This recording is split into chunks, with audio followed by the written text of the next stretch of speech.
Hello all, అందరూ ఎలా ఉన్నారు? నేనైతే చాలా బాగున్నానండి. Welcome to my channel little things. ఈరోజు సండే స్పెషల్ చికెన్ ఫ్రై అండి మా ఇంట్లో. మన చిన్నప్పటి నుండి ఇదొక ఆనవాయితీ, సండే అంటే చికెన్ డే అన్నట్టు. 90 డేస్ కిడ్స్కి అయితే సండే అంటే చికెన్ డే.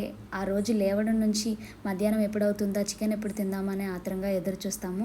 అలాంటి రోజులు పోయి ఎప్పుడు చికెన్ తినాలనుకున్నా తెచ్చుకొని తినే రోజులు వచ్చేసాయండి. చికెన్ని అందరూ ప్రిపేర్ చేయడం చాలా కష్టం అనుకుంటారండి, కానీ చికెన్ వంట చేయడం నేర్చుకున్న తర్వాత చికెన్ రెడీ చేయడం చాలా ఈజీ అని తెలుసుకున్నాను. నేనైతే ఈ రెసిపీ 10 మినిట్స్లో ఎలా ప్రిపేర్ చేసుకోవాలో మీకు చెప్పాలనుకుంటున్నాను. ముందుగా ఒక పెనం తీసుకొని అందులో 2 స్పూన్ల ఆయిల్ వేసుకోండి.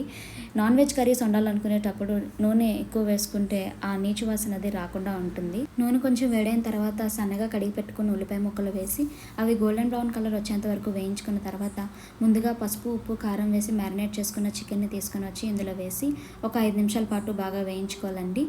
ఆ తర్వాత ఒక స్పూన్ అల్లం వెల్లుల్లి పేస్ట్ వేసుకొని బాగా కలిపి పచ్చివాసన పోయేంత వరకు వేయించుకోవాలండి. ఒక 10 నిమిషాల పాటు మగ్గిన తర్వాత కూరలో ఉన్న వాటర్ అంతా బయటకు వచ్చేస్తుంది. ఇప్పుడు కొన్ని కరివేపాకు ఆకులు అండ్ కొన్ని పచ్చిమిరపకాయలు వేసి బాగా కలుపుకొని మూత పెట్టుకుని 10 నిమిషాల పాటు బాగా వేయించాలండి. చికెన్ కర్రీలో కరివేపాకు వేస్తే టేస్ట్ చాలా బాగుంటుంది. దీనిలో మనం వాటర్ ఏమీ యాడ్ చేయలేదండి. చికెన్లో ఉన్న వాటర్ అంతా ఎవాపరేట్ అయిపోయి దగ్గరికి ఫ్రైలా తయారైందండి. ఇది ఇంకొంచెం సేపు మీడియం ఫ్లేమ్లో ఉంచుకొని దగ్గరికి అయ్యేంత వరకు ఉంచుకోండి.